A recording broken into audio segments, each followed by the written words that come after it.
Advances in DNA testing could see newborns screened for hundreds of genetic diseases in a single test. But will people want to know every condition they may have?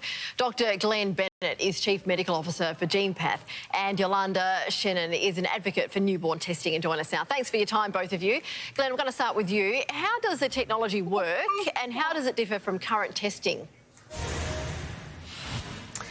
Well, we use a technique called targeted gene sequencing, and what that does is we look at specific genes that cause serious, treatable childhood onset conditions.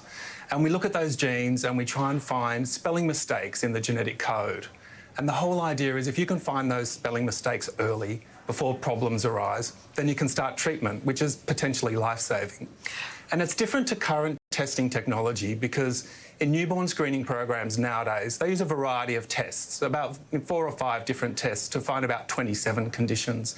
And with this technology, we can use targeted gene sequencing to find potentially hundreds of treatable conditions. Yolanda, your son was diagnosed via a heel prick test. Can you share his diagnosis with us? Of course. So this is Hudson. He's now 2 years old, and we did the newborn screening heel prick test when he was just born, within 24 hours. We didn't expect it to come back with anything. The midwife who took the test was very clear that we'd only be contacted if there was something which actually was diagnosed, and we got a call when he was only 5 days old to let us know that he had been diagnosed with phenylketonuria, which is a very rare condition. About 1 in 15,000 children are diagnosed with this condition in Australia and New Zealand. And did that then assist with being able to treat Hudson? Yes, definitely. So because he was diagnosed so early, we were able to go to the Children's Hospital, learn about this condition we'd never heard of, and we were able to start managing it straight away. If we hadn't had that opportunity, then the effects of phenylketonuria are quite serious. It causes severe intellectual disability and brain damage if it's not managed from an early stage. And so our life would look, and Hudson's life would look incredibly different if we hadn't had the opportunity to have that screening.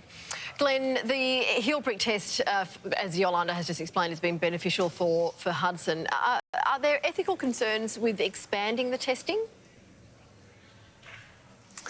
Well, advocacy groups tell us, you know, and they have kids and family members who are affected with all these diseases, and they're crying out for, you know, newborn screening to be expanded. And so I think really the ethical thing is, why aren't we screening for these things now? If the technology is here now, why aren't we screening for these things and finding them early? Because they're treatable and you can prevent lifelong death and disability. Could they then identify things that won't become symptomatic in someone, even later in life?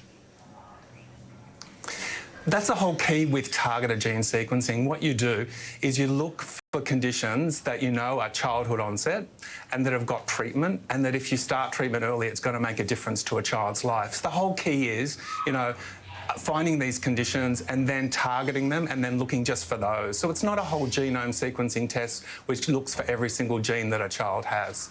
Yolanda, do you think this could help new parents, or does it have the potential to create more worry? I think it could help new parents. I think anything which helps to empower parents and educate parents and just give them answers. I mean, it's so incredibly daunting being a new parent as it is, but if you are perhaps dealing with things where your child is not thriving and you don't know why and you are looking for answers, then that creates a whole lot more stress and anxiety and worry. So anything that can help new parents and can allow them to manage things from an early stage, I think is incredibly beneficial. All right, Yolanda and also Hudson and Glenn, thank you so much for joining us on Midday. Really appreciate your time.